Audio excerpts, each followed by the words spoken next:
और अगर बीमार पड़ गया तो एग्जाम्स के पहले फीस कैसे इकट्ठा करूंगा। ऐसा करता हूँ, अगले घर खाने के लिए कुछ मांग लेता हूँ। इसी के साथ बंटू आगे जाकर एक घर की बेल बजाता है, जिस पर निम्मी दरवाजा खोलती है। क्या हुआ? निम्मी को देख बंटू एक गिलास पानी के आगे उससे कुछ नहीं मांग पाता। निम्मी उसे दरवाजा पर खड़ा छोड़ घर के अंदर चली जाती है और कुछ देर में एक बड़ा गिलास दूध लेकर बाहर आती है। ये देखकर बंटू हैरान रह जाता है। ये लो। पर मैंने तो पानी मांगा था। देखने से साफ पता चल रहा है कि तुम्हें भूख लगी है। इससे तुम्हें आगे काम करने की ताकत मिलेगी बेटा, पी लो। बंटू दूध पी लेता है। इसके लिए मैं आपको क्या दे सकता हूँ? तुम्हें मुझे कुछ देने की जरूरत नहीं है। माँ ने हमेशा सिखाया है कि इंसानियत की कोई कीमत नहीं होती। निम्मी की बात बंटू के दिल में घर कर लेती है। वो वहां से चला तो जाता है, लेकिन ये बात हमेशा के लिए याद रखता है। रात को घर पहुंचकर बंटू पैसों की गिनती शुरू कर देता है। स्कूल की फीस भरने के लिए तो ये पैसे बहुत ही कम है। कल से मुझे ज्यादा मेहनत करनी होगी।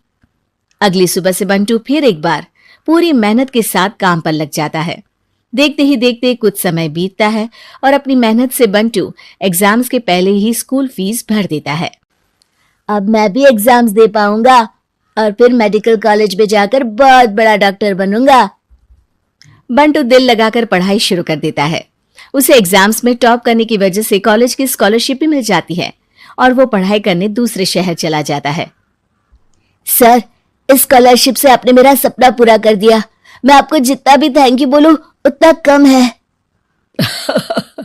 बेटे, तुम ऑल टाइम टॉपर हो। तुम जैसे ब्राइट स्टूडेंट को अपने कॉलेज में एडमिशन देना हमारे लिए प्राउड की बात है। हमें पूरा भरोसा है कि एक दिन तुम अपने नाम के साथ साथ इस कॉलेज का नाम भी बहुत रोशन करोगे। इसी तरह 15 साल बीत जाते हैं और बंटू अपने शहर का मशहूर डॉक्टर बन चुका होता है। डॉक्टर, एक लेडी का कॉम्प्लिकेटेड केस आया है जिस पर स्टडी करने के लिए सीनियर डॉक्टर ने सबको मीटिंग रूम में बुलाया है। केस की डिटेल्स क्या है? बंटू के पूछने पर नर्स उसे लेडी की सारी डिटेल्स बताती है, जिस पर बंटू उसके शहर का नाम सुनते ही चौंक कर भागता हुआ उसके कमरे में पहुंच जाता है, जहां वो निम्मी को देखते ही पहचान लेता है।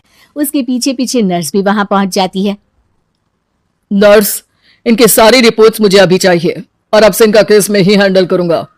पर डॉक्टर, ये केस बहुत कॉम्प्लिकेटेड है।